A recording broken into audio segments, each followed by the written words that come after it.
यह जो प्रकल्प हो रहा है वो किस प्रकार से उसने आकार लिया, वैचारिक स्तर पर किस प्रकार से आगाया, उसका थोड़ा सा उसकी थोड़ी सी भूमिका यहाँ पर दी गई है कि 9 फरवरी 2017 को नमामि देवी नर्मदे जो नर्मदा यात्रा सेवा यात्रा निकली थी, उस यात्रा के दौरान माननीय मुख्यमंत्री जी द्वारा घोषणा की गई और वह घोषणा के अनुपालन हेतु ही 23 अप्रैल 2018 में निम्नलिखित किए जाने वाले कार्यों का अनुमोदन किया है। तो जो जैसे कि सर्वप्रथम है कि एक घोषणा की गई कि यह जो अद्वैत वेदांत का एकात्मता का संदेश है उसका लोकव्यापीकरण करने हेतु ओंकारेश्वर में आचार्य शंकर की 108 फीट की बहुधातु प्रतिमा एवं साथ ही एक विशाल संग्रहालय स्थापित किया जाएगा एवं आचार्य शंकर अंतर्राष्ट्रीय अद्वैत वेदांत संस्थान की स्थापना की जाएगी और अन्य कई सारी गतिविधियां हैं उसकी घोषणा की गई।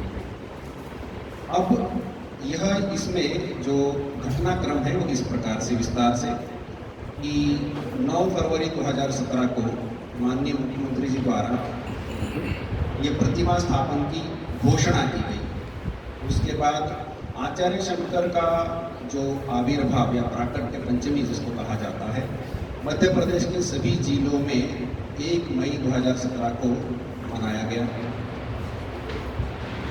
एवं यह जो 108 फीट की जो मूर्ति लगनी है उसके लिए मध्य प्रदेश के हर एक गांव से धातु संग्रह करने के लिए अभियान आरंभ किया। वो अभियान एकात्म यात्रा के नाम से जाना गया।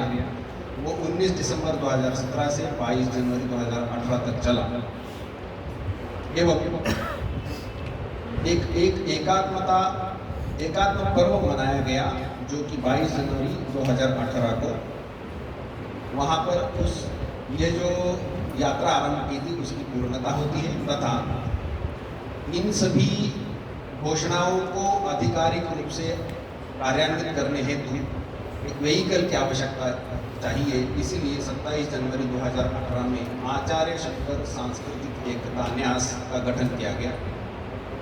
यह एक ट्रस्ट है। आगे चल करके न्यास की एक बैठक हुई 23 अप्रैल 2018 में। वहाँ पर एकात्म धाम जो कि ओंकारेश्वर में जो प्रकल्प हो रहा है उसका नाम है एकात्म धाम, उसकी स्थापना के लिए अनुमोदन मिला।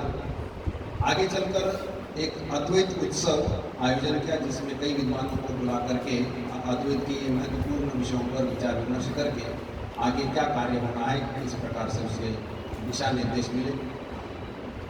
4 जून 2021 में ईपीआर एवं वास्तुविधि डिजाइन का कार्य का प्रारंभ हुआ। आचार्य शंकर संग्रहालय निर्माण हेतु EPC2 निविदा का आमंत्रण किया। अर्थात ये इतना विशाल प्रकल्प है, करीबन 2000 करोड़ रुपए का ये प्रकल्प है, उसकी वास्तविक आगे आएगी। तो यह विविध फेजेस में बटा हुआ है, इसलिए वहाँ पर EPC1, EPC2 इत्यादि दिखाई दे रहा है। तो यह EPC2 की निविदा 31 मई को 2022 के लाई गई, आमंत्रण किया गया। प्रतिमा निर्माण हेतु EPC1 की नियुक्ति की गई। EPC अर्थात इंजीनियरिंग प्रोक्योरमेंट एंड कंस्ट्रक्शन, जिसको हम आम भाषा में कॉन्ट्रैक्टर भी कह सकते हैं, कॉन्ट्रैक्टर की नियुक्ति की गई एवं 2 जुलाई 2022 को यह जो कॉन्ट्रैक्टर है इन्होंने कार्य आरंभ कर दिया। निर्माण एजेंसी के बारे में मध्य प्रदेश शासन का जो संस्कृति विभाग है उसमें यह एकात्म धाम जो प्रकल्प हाथ में लिया है वह जैसे कि बताया गया कि एक न्यास का स्थापन किया गया, लेकिन न्यास स्वयं यह सब काम नहीं कर रहा है। यह काम करने के लिए मध्य प्रदेश का राज्य पर्यटन विकास निगम MPSTDC उनको यह काम दिया गया है एवं यह जो MPSTDC या मध्य प्रदेश पर्यटन राज्य पर्यटन विकास निगम है, उनके द्वारा इस प्रकल्प को आगे ले जाने हेतु DPR तैयार करने के लिए एवं प्रोजेक्ट मैनेजमेंट कंसल्टेंट के रूप में मेसर्स CP कुकरेजा एवं माइनहार्ट, इनका जो कंसोर्शियम है, उनको इस परियोजना का प्रमुख सलाहकार के रूप में नियुक्त किया गया है। यहाँ जो EPC1 जो एक 4 पुर्जे है, उसमें से एक पुर्जा है EPC1, उसका जो काम शुरू हुआ है, वह काम किया 108 फीट मूर्ति का जो निर्माण है, वो पहला काम है, तो वो काम दिया गया है लार्सन एंड टूब्रो इस कंपनी को। तो ये हमारे पहले EPC कॉन्ट्रैक्टर है। न्यास के बारे में थोड़ी सी जानकारी। यह जो आचार्य शंकर सांस्कृतिक एकता न्यास है, उसके संरक्षक या पैटर्न श्रृंगेरी का जो शारदा पीठ है, आचार्य शंकर ने स्थापित किया हुआ, उसके वर्तमान जगत गुरु शंकराचार्य श्री श्री भारती तीर्थ महास्वामी जी वे इसके पैटर्न हैं। स्वामी अवधेशानंद गिरी जी आचार्य महामंडलेश्वर जूना पीठाधीश्वर तथा हिंदू धर्म आचार्य महासभा के अध्यक्ष भी है। हरिद्वार स्थित ये सब महासभा है। अवधेशानंद जी इस न्यास के एक अन्यतम ट्रस्टी है। आर्ष विद्या मंदिर राजकोट में है एवं उसके आचार्य स्वामी परमात्मानंद सरस्वती जी वे हिंदू धर्म आचार्य सभा के संयोजक भी है, वे अन्यतम ट्रस्टी है। स्वामी स्वरूपानंद सरस्वती जी चिन्मय मिशन के अंतर्राष्ट्रीय प्रमुख है, वे भी एक ट्रस्टी है। अद्वैत आश्रम केरल में स्थित है, उसके संस्थापक तथा आचार्य स्वामी चिदानंद पुरी जी अन्यतम ट्रस्टी है। उत्तर काशी में आचार्य शंकर के नाम से आदिशंकर ब्रह्म विद्यापीठ है, उसके आचार्य है स्वामी हरे ब्रह्मेंद्रानंद तीर्थ जी, वे इस न्यास के एक न्यासी या ट्रस्टी है। कन्याकुमारी स्थित जो विवेकानंद केंद्र है, उसकी उपाध्यक्षा है सुश्री निवेदिता भिड़े जी, वे भी ट्रस्टी है। और भारतीय शिक्षण मंडल नागपुर में जो है, उसके राष्ट्रीय महामंत्री श्री मुकुल कानिटकर जी इसके और एक अन्यतम न्यासी है। उनके यहाँ पर चित्र कुछ दिए हुए हैं। इस न्यास के आचार्य शंकर सांस्कृतिक एकता न्यास के अध्यक्ष या चेयरमैन माननीय मुख्यमंत्री स्वयं है। और कुछ सलाहकार है, जैसे स्वामी आत्मप्रियानंद जी रामकृष्ण मिशन बेलूर, स्वामी मित्रानंद जी चिन्मय मिशन चेन्नई, स्वामी शुद्धिदानंद जी रामकृष्ण मिशन कोलकाता, प्रोफेसर यज्ञेश्वर शास्त्री पूर्व कुलपति सांची बौद्ध विश्वविद्यालय मध्य प्रदेश रायसेन, डॉक्टर रामनाथ झा प्रोफेसर जवाहरलाल नेहरू विश्वविद्यालय दिल्ली, पद्मश्री VR गौरीशंकर मुख्य कार्यकारी अधिकारी सह प्रशासक शारदा पीठ श्रृंगेरी, चिम्मा MNLN लक्ष्मीश वेदांत भारती मैसूर एवं Snehal Raman bhai Patel principal engineer director and CEO of Sat engineering limited Canada, ये सलाहकार है। इस आचार्य शंकर सांस्कृतिक एकता न्यास के द्वारा कुछ और गतिविधियां चलाई जाती है, जैसे शंकर व्याख्यान माला। महीने में एक बार वेदांत के या अद्वैत वेदांत के जो सन्यासी है, उनके द्वारा एक घंटे का एक प्रवचन आयोजन किया जाता है। कोरोना को पहले ऑफलाइन होता था, अभी केवल ऑनलाइन ही हो रहा है, ऑफलाइन आरंभ होना है।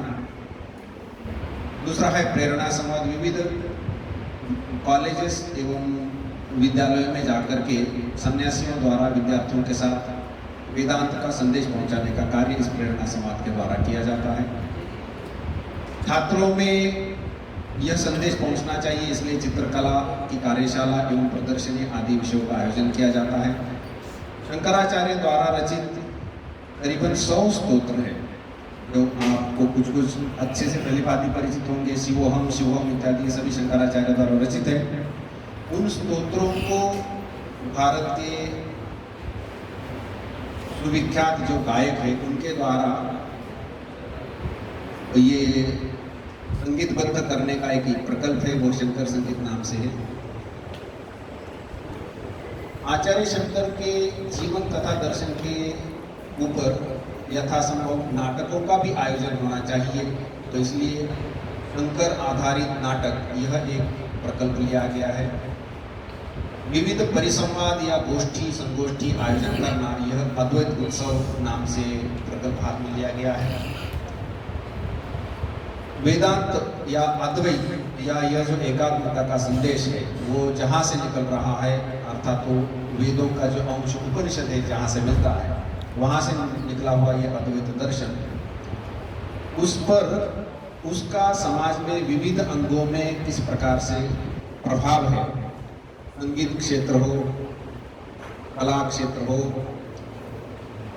वनवासी जीवन हो, विज्ञान हो, उनके साथ इनका क्या संबंध है, इस पर शोध कार्य होना चाहिए। तो इसलिए शंकर फेलोशिप नाम का एक प्रकल्प लिया गया है। ये फेलोशिप के अंदर एक फेलो को महीने में 1 लाख रुपए फेलोशिप दी जाती है। 2 वर्ष ये कार्यक्रम चलता है। ऐसे 8 अलग अलग विषयों पर ये फेलोशिप का कार्यक्रम चलता है। और एक प्रकल्प है अद्वैत जागरण शिविर। समाज में अद्वैत का संदेश फैलाने हेतु शिविरों का आयोजन किया जाता है। विभिन्न आश्रमों की सहयोगिता से कुछ युवाओं को यह शिविर का लाभ दिया जाता है। वह प्रारंभिक शिविर, द्वितीय स्तर का शिविर इत्यादि प्रकार के विविध शिविरों का आयोजन इसके द्वारा किया जाता है।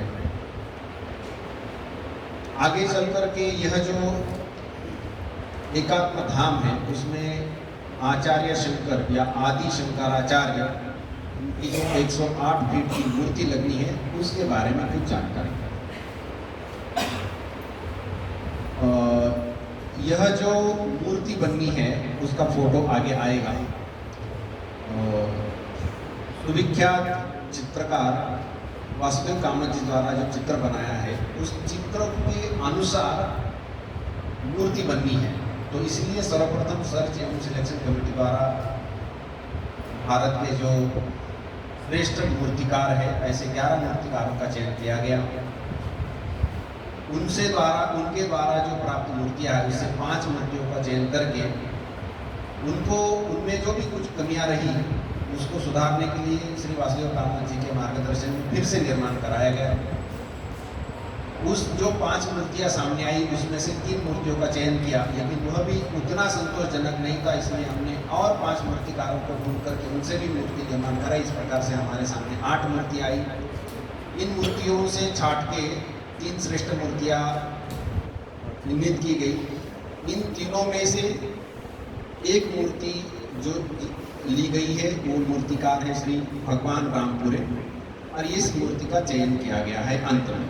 और इसी मूर्ति के आधार पर आगे चल करके 108 फीट की मूर्ति बनेगी। यह मूर्तिकार का चयन जो हुआ उसकी प्रक्रिया हुई। आगे चलकर न्यास की जो गतिविधियां है उसके बारे में थोड़ी सी जानकारी। यहाँ जो एकात्म धाम है इसमें एक आर्ट गैलरी रहेगी जहां आचार्य शंकर के जीवन तथा दर्शन पर विविध प्रकार के चित्र दिखाए जाएंगे। उसमें यह प्रयास किया जा रहा है कि जैसे केरल म्यूरल, उड़िया पट्टचित्र, कांगड़ा की शैली, मधुबनी की शैली, समकालीन शैली, मेवाड़ शैली आदि विविध शैलियों के द्वारा देश के जो विख्यात चित्रकार हैं उनके द्वारा चित्रांकन किया जा रहा है। आचार्य शंकर के जो रचित जितने ग्रंथ है, जो वाङ्मय है, उसका डिजिटाइजेशन करना और आज की जो सोशल मीडिया है, वेबसाइट हो, ऐप हो, इसके द्वारा सरलतम रूप में उन्होंने सभी संस्कृत में लिखा है वो अनुवाद भी जितने उपलब्ध है वो लोगों के सामने ले आना। इसलिए एक प्रकाशन का प्रयास है, इसको हम डिजिटलाइजेशन का प्रकल्प कह रहे हैं। आचार्य शंकर मध्य प्रदेश में ओंकारेश्वर, महेश्वर एवं उज्जैन इन 3 स्थानों से जुड़े हुए हैं। विविध घटनाएं उनके जीवन की इन स्थानों से है, इसलिए इन 3 स्थानों को लेकर के आचार्य शंकर का एक मोनोग्राफ भी तैयार किया जा रहा है। आचार्य शंकर भारत के जिन जिन स्थानों पर गए और उनके द्वारा जो कार्य तब आरंभ किए हैं वे आज भी चल रहे हैं विभिन्न स्थानों पर, और इसीलिए उसको हम लिविंग ट्रेडिशन कह रहे हैं। आज भी जीवित रूप में का जो कार्य चल रहा है वो लिविंग ट्रेडिशन है, और उसके बारे में जो भी आज दिखता है लिविंग ट्रेडिशन है उसको लिपिबद्ध करना, उसका दस्तावेजीकरण का काम यह एक प्रकल्प हाथ में लिया गया है। न्यास के अंतर्गत एक अद्वैत क्लब की स्थापना की है। अद्वैत जागरण का शिविर उसके द्वारा ही आयोजन किया जाता है, एवं इन शिविरों में जो सहभागिता करते हैं उन शिविरार्थियों को एवं प्रत्येक जिले से 10 सदस्यों का चयन करके उनका पंजीयन करके न्यास द्वारा उनको प्रमाण पत्र देने का एक प्रकल्प हाथ में लिया गया है। एक अद्वैत क्लब जो है, ये अद्वैत क्लब में पंजीयन सदस्यों के द्वारा आचार्य शंकर के अद्वैत वेदांत दर्शन के लोक व्यापीकरण के में सहयोगिता वो वे जो सदस्य हैं वो सहयोगिता करेंगे। अब यह एकात्म धाम की ओर बढ़ते हैं जो कि ओंकारेश्वर में स्थित है। इसके मुख्यतः 3 भाग है। एक तो एकात्मता की मूर्ति जो कि वहाँ बाई ओर जो मूर्ति लगी है वही 108 फीट की मूर्ति बनेगी। यही मूर्ति आगे चल करके उसका थोड़ा विस्तार है। एकात्मता की मूर्ति स्टैच्यू ऑफ वननेस। दूसरा हिस्सा है शंकर संग्रहालय, शंकर म्यूजियम, एवं तीसरा बड़ा हिस्सा है आचार्य शंकर अंतरराष्ट्रीय अद्वैत वेदांत संस्थान, आचार्य शंकर इंटरनेशनल इंस्टीट्यूट ऑफ अद्वैत वेदांत। ये 3 मिलाकर के एकात्म धाम है और ये तीनों ओंकारेश्वर में बनने वाले हैं। इसके लिए जो भूमि ली गई है या उसकी जो स्थिति है वह यहाँ पर दी गई है। इसका हर एक पढ़कर बताने की मेरे ख्याल से आवश्यकता नहीं है, हम स्किप करके आगे चल सकते हैं। कुल भूमि 126 हेक्टर है। यहाँ पर मानधाता पर्वत पर कुछ भूमि है, कुछ इधर ओंकारेश्वर टाउन को लग करके जो पहाड़ है उसके ऊपर है। ऐसे 2-3 स्थानों पर ये भूमि है जहाँ वो उस विवरण वहाँ उपलब्ध है। यहाँ पर उस भूमि के बारे में थोड़ी सी मैं आपके द्वारा जानकारी, एक तो इंदौर से आकर के मोरकत्ता और या खंडवा से आकर के मोरकत्ता से यह रास्ता इस प्रकार से आ रहा है। और यह जो अद्वैत वहाँ पर जो आपको ये स्थान है, यह मानधाता पर्वत है या ओंकार पर्वत कहते हैं इसको। उसी के ऊपर स्टैच्यू ऑफ वननेस और शंकर म्यूजियम 2 बनेंगे, और यहाँ आसपास में जो वन विकसित किया जाएगा उसको अद्वैत वन नाम दिया गया है। इस ओर ये जो स्थान यहाँ पर ये अद्वैत वेदांत संस्थान या जो इंटरनेशनल इंस्टीट्यूट है वो बनेगी। एक इंफॉर्मेशन सेंटर जो यहाँ पर दर्शनार्थी आएंगे उनको प्राथमिक जानकारी देने हेतु एक इंफॉर्मेशन सेंटर बनेगा, और स्वाभाविक है पार्किंग की आवश्यकता है तो पार्किंग भी बनेगी। वो ये सब इस क्षेत्र में लोकेटेड है।